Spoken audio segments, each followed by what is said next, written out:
Hey folks, welcome back to the Portable Gamer, welcome back to Farming Simulator 17, and welcome back to the Western Shore. Yep, we're doing another episode. If I'm spamming you, I do apologize, but we'll get to that in a minute. Let's just take this in. There is a view. In fact, I talk about it in a video long time ago. Coldborough Park, I made a video, and I talked about that long view on Coldborough Park from up on the hill, the main farm, looking out. Ah, man, these map makers, they are artists. This is something else. Somebody made this. All those little trees, all the terrain, the elevation changes, all of it. Somebody made that. That is unbelievable. If that is not art, I don't know what is. Right, let's get to it. So we're up here with our Ford County. Last episode, I told you we learned this is not running more realistic. I looked everywhere, and I cannot find a more realistic XML for it. I did find a video on how to add XML. How to add more realistic to the XML. Unfortunately, some of the resources go to dead links now. It's from several years ago. I'm going to try it this weekend. I may or may not be able to add it to this tractor, but check this out. So if we look down here real close, you can see there's a differential and a drive line for each of the front hubs. And I guess that gives us IFS, maybe more clearance under here. I don't know. That's how they were made. But then when we fire this tractor up, and let's get this opened up here, we take the brake off, put it in reverse, add those turd. Details, man. Somebody made all that in Blender and then built this tractor. I think this is from 15, somebody said. I don't know. But I love it. I don't want to give it up. Now, we do have the TW, the Ford TW. The TW, oh, is it the 5 and the 25? Oh, it's from the mod contest in 2018. The FS17 mod contest that took place in 2018. And they're by Matt. Oh, I don't know what his handle is, but I know the guy's name is Matt. I did find the more realistic XML for those, so we could use those tractors. And they're a Ford product, and they're of a similar era and a similar horsepower. So we could use those if we wanted to. But, you know, I kind of like the County. It's such a quirky, goofy tractor. Oh. So I'll try to make it work this weekend. If I can't, then we'll just, I don't know. We'll go to the T-Dub. And, yeah. If you know of an MR XML for these, this is from the Ford pack. But if you know of an MR XML, please do let me know. And I'll throw it in here. If not, we got options. So you saw we just got done spreading pellet fert in that field. I wanted to drive down this lane with you. This is so pretty. This whole map, man. It just, you know, there's some maps that they're just fun. They just make you smile. I really liked Gaislesburg. It was a cool map. I enjoyed it. It didn't make me smile like this. I liked Holzer map. You know, it didn't make me smile like this one does. This map just makes me happy. It really, really, there's something about it, man. There's something about it. Although, I'll be real with you, I just recorded an entire episode, and it was unusable. I had to delete it because it was just struggle bus beginning to end. We have been on the struggle bus, and I will try to explain why when we get up into field 49 and show you what's going on with the JCB. So we are planting wheat, and we're doing that so we can make straw bales, and also, well, because we need to make straw bales. But other than that, there's really, I would have preferred to put in a cash crop. And I guess we could have. We could have put in canola or something and then just bought straw bales. And we've got 8 of them, right? Well, 6 now because we used a couple. But let's take a look around the farm here, and I'll tell you what's going on. Some good things, some solid things that are happening on the farm itself. Then we'll go take a look at the JCB. And then we will, I don't know. Or maybe we'll do something else first, and then we'll go look at the JCB to close it out. It's up there in field 49. Our man Denzel working away. Right? So, do that and do that. You saw, as we pulled in here, I did move the bales, and I backed this trailer up. I think this area right down here is better suited to storing implements and vehicles than it is to storing bales. There's a couple reasons why. For one point, it's late in the day for me. It's going on 5 o'clock p.m. I normally record these at like 7 or 8 a.m. It's been a long day. This is the lowest point of our farm, and I'll tell you why that's important momentarily. So when I was looking for a place to park the dually trailer, because remember we had our bales in here, so I was looking for a place to put that trailer. And as I came up here, right, around the back, cash me outside, around the back I saw this shed right here, right? And as I looked inside it, not only would it be kind of cumbersome to get a trailer in here, but I realized it's a lot closer to the animals, and it's almost like this particular shed was made for bales. In fact, I think it was. It's a lot closer to the animals, and it is higher than our vehicles. It's also higher than our fuel stop. On a real farm, this I know, on a real farm you want things that can contaminate other things, particularly liquids, to be as low as possible. If we had, if our fuel storage tank ruptured down there in that lower yard, it's not going to flow up here and affect these bales. If everything was reversed, right, if we had our fuel storage up here and our bales down low, or if we had even a tractor and it had, a line broke and it leaked oil or hydraulic fluid or something, that could flow down and ruin our bales. So you always want things like this up high and things like vehicles and fuel and fertilizer down low. And it, like I said, I think it makes more sense to have them here to feed the animals. So I moved these up here. I also, last episode, and you got to know, I'm not like, this isn't a put on. I don't have the bandwidth for that kind of shenanigan activity. Everything you're seeing is like 100% real. If I'm surprised, I'm surprised. If I'm frustrated, I'm frustrated. So last episode, we figured out where the bale destroy trigger was for straw bales. And I was kind of saying, hey, wouldn't it be cool if you had to clean up floor food and muck out, and then I look in here and I see some poo. It's just fantastic. I forgot there's a bullet bill map. He does not spawn poo directly into the bunker. You got to muck out. So that's what we're going to do today, among other things, is we are going to pick up all this floor food and we are going to pick up all this poo. I did look off camera and find this area right down here. There are 3 bunkers on the farm. 2 of them give you the shaft level dialogue when you step into them, and this one, this one does not. So I would say that this can be our poo bunker, and it is convenient to, we'll have to drive around there. No, actually, we won't. Moment, please. We won't. We can just turn around and drop it right off the top. We can drop it off the little lip there. Okay. Glad I thought of that. Yeah, because I had it in my head that we would back out, drive around there, and drop it from the front. But we can just do a 3-point turn with our 2-axle steering and just drop it right down here. Fantastic. Over here is our slurry pit that is beginning to fill up.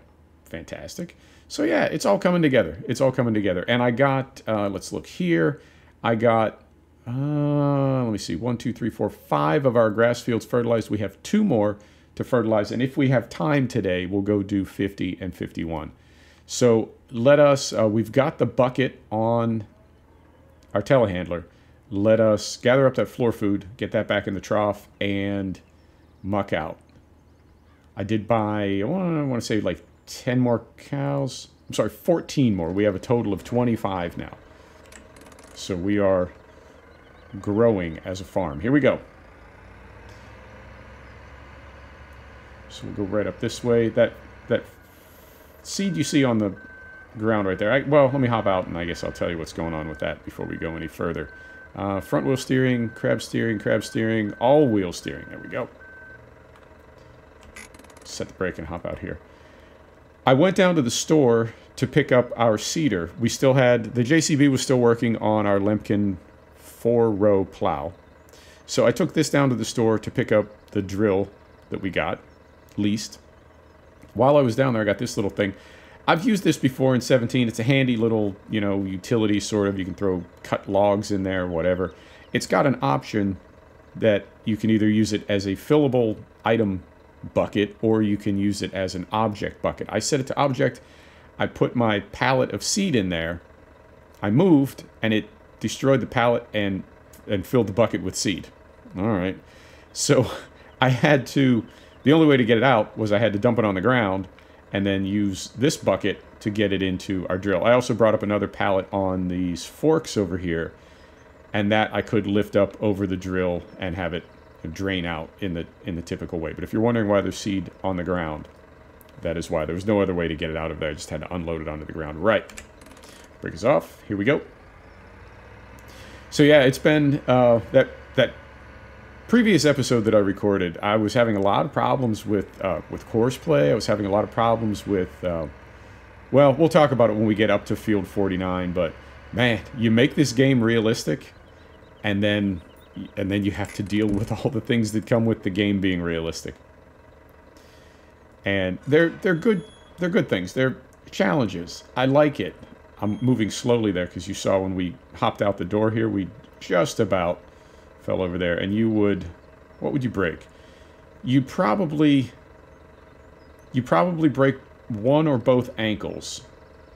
If you were able to turn and land like hands and knees, you would probably, I don't know, dislocate your patella, break your wrist. Not really, you know, you wouldn't get badly hurt. It would just be those sort of injuries that it's like, what a pain in the ass, you know? The next 10 weeks, I got to deal with this. All because you stepped off the lip of a manure pit. Right. Like so. So yeah, we make the game realistic, and then you have to deal with that added realism. And it can be, I find it to be fun always, but it can also be, even while it's being fun, it can also be very, very frustrating. Particularly when you don't know the cause of something. If you don't know the cause of something, it's difficult to begin calculating a solution. Sometimes all you can do at that point is trial and error. You know, if you don't even know why something is happening, you just gotta start guessing. Could be this. If it could be this, then I would fix it this way. And so you try this way. If that doesn't work, try something else. And with so many of these mods, and I'm not complaining as I say this, but with so many of these mods being made by different people, different modders, some of them are intended to go together, some of them are not, some of them can go together, some cannot. You know, it can be a handful. Sorry, we're clipping through the ceiling there. It can be a handful. And I like the challenge, but just like that Ford, you know, I'll take a crack at it this weekend. I found a good video on how to add MR, but it's out of date. And like I said, the links are gone, and it's just not, that's not going to happen. So it's a bit of a, I wouldn't say a downer, but it's a bit of a, you know, how do I do this now? Because the resource that would have told me how to do it is no longer something that I can use. So yeah, that's that mod life. If you don't want problems, don't run mods. And when I say that, I'm not like being flippant, I'm not being an ass. That's a true fact. If you want your game to run smoothly, if you don't want these frustrations and headaches, just don't run mods. Run base game and you will not have any of these problems. But who wants to do that? Right. Let's see. This is the first time I've done this. At least on this farm, so I don't know what kind of volume we're going to get here. I doubt we'll fill this bucket entirely. Although, we're getting quite a bit in there.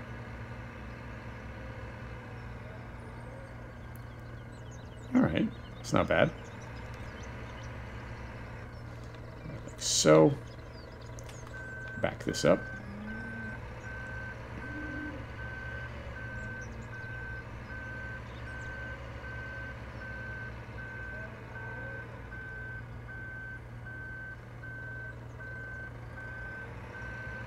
Man, there are some edges in this place. You know what I mean? Things that you could easily, I guess we can just go right down here. Things that you could easily drop a tire off of as we were backing out there. Oh, now I've done it. As we were backing out there, I was looking at this area right here. Now this is the Poomatic, and I assume the Poomatic would live down at the other end there. Right, in real life, the Poomatic, its resting position would be down here somewhere, right? And then when you activate it, it would scrape the poo all along here. Right? And thence into this pit. But there's no guard here at all. I mean, there's a cone there. I appreciate that. But in real life, we're not getting any jump. There we go. In real life, I suspect you could easily drop a tire, or like I was sort of clowning before, you could easily step off one of these. And that is why farming, at least in the United States, it is the most dangerous job in the United States. It goes back and forth every year between agricultural work and steeplejack. Two most dangerous jobs. I think crab fisherman is up there as well. But yeah, a lot of ways to get hurt on a farm. So I joke about it, but it's sort of not that funny. I mean, people do get badly hurt on farms. So kudos to them for making our food. Right. We'll get this backed in here. And what do we want to do next? Let's go fertilize those fields. Yeah, let's take a look across and see if the JCB is even still working. I imagine it is, but let's confirm that. Step out here. Oh man, I'm really enjoying this farm. Really enjoying it. Let's see. Is our JCB still... Yep, still working. Cool. And when I get up there and explain what happened, it may make a little bit more sense why I'd be wondering if it's still doing its thing. Here's our Ford County. I like this tractor. I do. I do. I hope I can keep it. Right. So we'll go up this way, and I think we can just back out. Yeah. Back out this way. Clip through the wall. Try to do too many things at once. Clip through the wall. Here we go. Oh, also, last episode I realized after I posted the video, you can see some other things coming through on the render. You can see some shadow play stuff. You can see my my FPS counter up in the top corner. You can just see some stuff. There's a setting in Shadowplay to record desktop rather than record whatever exe it is that you activate it in. In this case, FS17.exe or whatever. And when it does that, it records everything rather than just the exe. And what it does not do is it does not let you activate the reshade effect. So we had some things on screen that should not have been there. And then we did not have things on screen that should have been there, namely reshade. So I did get that adjusted. I had it set to record desktop for an R Factor 2 video where I wanted to capture scrolling through some menus. And unfortunately, the only way that I could find to do that was to capture the entire desktop. Right. How do we want to do this? First, we want to close the gate. No, we don't have to. This thing has enough of a spread. We'll do field 51 first. Yeah, let's do field 51 first. So we'll go right about here. Get that turned on. If we could just find the right gear. I feel like if we could just find the right gear, we would be fine. I know this tractor, in real life and in-game, has enough horsepower. I'm looking at you, Ford. Has enough horsepower to get up this damn hill. I know it does. It's a hill, but it's... Come on, man. This thing is like 150 horsepower, and it's got a... essentially a sprinkler on the back. Surely. There we go. No? Yeah, it's just... It's, as we talked about last episode, it is... maybe the episode before that. It is shifting up before it should, and then running out of torque, and so it has to stop and downshift, and every time it does that, we lose all our momentum, and it's just kind of a cluster F. But there we go. We made it. we made it. But side hill, well, I'll tell you when we get over to the JCB. I'm not teasing it out. Like, you know I don't do that. But side hill in this game is going to be problematic as well. Right. So that is that. Time, 20 minutes, we're okay. You know what, let's do this. Go down this way, and we'll give ourselves a little room to turn so we don't have to go into the hedge next length. Like so.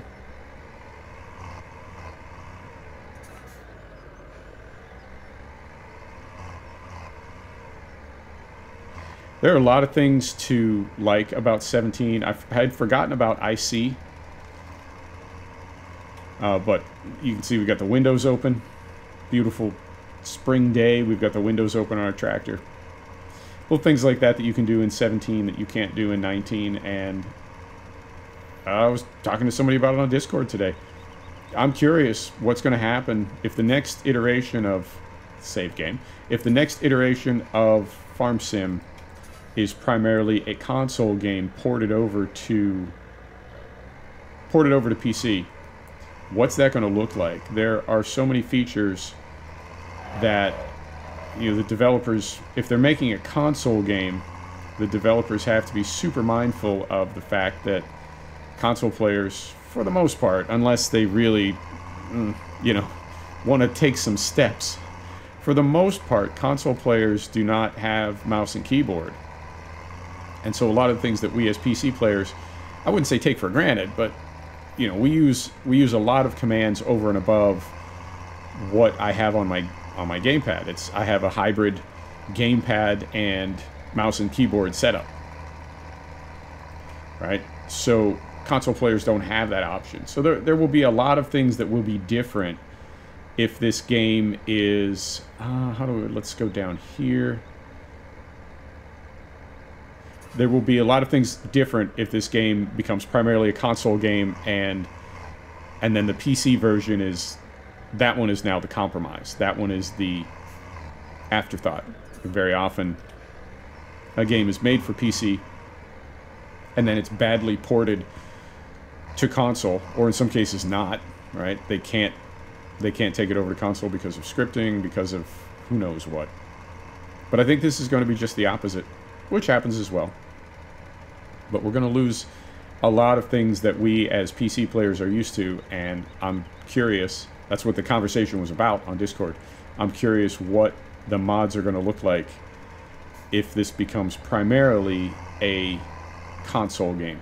I think the modders themselves are going to not lose interest, but be so restricted in the types of mods that they can make that really it will just be vehicles. And I feel like some of the best mods for this game are not vehicles. They are things that are a lot more comprehensive, invisible, I don't know. You know what I'm talking about. Mods like so many of the mods that we have running in this series right now, you know, we could use only base game tractors, only base game equipment, and still have 50 mods running. So those types of mods, I feel like, will not really be, they won't really be an option for FS2X, or whatever they end up calling it, if it's just a console game. But you know what? We had a good run, and we still have 17. We do. I mean, the game's not perfect. 17's not perfect. The lights, I feel like they can't be unseen. You know, when you compare a 17 light to a 19 light, and the 17 light is really just a Corona in front of a piece of plastic. You know. Or the fact that it rains inside the cab. You look up at the top right corner there, it's going to rain shortly. When it does, it will rain inside sheds and inside cabs of tractors. Not the end of the world, but also, you know. And this is true in 19 as well. This is not just a 17 thing, but I really would like to see better AI for the animals. The fact that they just, you know, walk through everything and go up on top of things, and, you know, they just sort of walk a straight line. If there's a tractor parked in front of them, they hop up over the tractor. Immersion braking. I got a comment from somebody saying that the rain in sheds was immersion braking for him. I don't disagree. So we brought this tractor over. Here's our JCB. We've got the Kuhn Cetera. There are several of these. I just downloaded one. It turned out to be the wrong one. This is the one that does not have the open cover animation. So it's not the best, but I'll find another one. I rented this, naturally, because we've only got one arable field. We're not going to need this thing again till next spring. And, you know, why buy it for $7,000 when we can lease it for $700? We used the Lemken plow, so we needed a direct drill, or in this case, this has a power harrow mounted up front, but we needed something like this to... All right. And just like that, that cat left, man. He is gone. He said, you know what? I'm done. And just split. Well, no worries. We can lay it out. So we set it up with Courseplay, and Courseplay said, let's start up here. Now, I did get a tip from somebody saying, you know, we had those speed problems with Courseplay. What you got to did is you got to slow everything down to like 2 or 3 miles per hour and start it, and then once it's sort of stabilized, well, I did that, and it again started at 40 miles per hour, and then it took off through this hedge, and all hell broke loose. So I did cut in a headland manually and put it on just a basic worker, and I put it on side hill. So if you were wondering, last episode, Courseplay takes it doesn't care about hills. So the course that Courseplay laid in here was strictly based on linear distance. What are the longest lengths that we can get out of this field? And they are this way. But this coincidentally takes us straight up and down the steepest part of the field. As I understand it, in real farming, that is what you want to do because it's much easier to control traction front to back than it is side to side. If your tractor is slipping front to back, you can go to four-wheel drive, you can lock in your differentials, you can feather the brakes. If you're sliding down a hill, you can use compression braking, etc., etc. Whereas if you're sliding to the side, there's really not a lot you can do but crab. So, Courseplay was a no-go. I cut in the headland manually, and then I took the tractor over here, and I started us on, this would be, once we get up here, this will be 90 degrees, right about in here somewhere, yeah.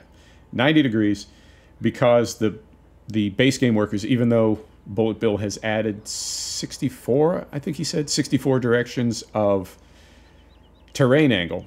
I don't know if the AI is mindful of all of those. I know it prefers 0, 90, 180, 270, and I think from 15 to 17, then 17 added 45, 135, etc. But it still prefers those cardinal directions. So I put it on 90 degrees, and it was just crabbing all over the place. So I went down to the store and bought this 1,500 kilo weight. That helped a bit, but you can see as we move down here. So here's one. Yeah, right here, right here, right here. That is the side slip that you get with more realism, more realistic. That is the side slip that you get with more realistic. You can see terrible crabbing. I'm going to have to touch this up manually. It is not very realistic. Well, we'll have to touch it up is not realistic. You couldn't come in here and fix this row in real life. You would just have a gap in your field. So more realistic is very realistic when it comes to that sort of thing. And I'm actually reminded of a field on Coldborough Park, and I don't know the number off the top of my head. I want to say 10 or 11, but it is the gigantic field with the lower gate that is the closest gate to the BGA. You know the one I'm talking about? It has a pretty steep grade over at one end of it, but it's bowl-shaped. So it doesn't matter what course you pick. You are always going to be going up and down a hill, and you're always going to be simultaneously at some point in that length going side hill. So it's really a very challenging field, and this one I suspect is as well. But when you consider that they're made by the same map maker, that makes perfect sense. So I will need to fix this manually, and I don't mean to leave us on kind of a downer note, but these are the challenges that we get when we want to play realistically with things like physics and horsepower. I like it. I'm looking forward to it, but it can be You can spend some time on the struggle bus, no doubt. So I will look around and find a good thumbnail for you. In the meantime, let's call it. Folks, thanks for stopping back to check out The Portable Gamer. Thanks for joining us for another episode of Farming Simulator 17. This is The Western Shore by Bullet Bill. We'll see you next time. Take care now.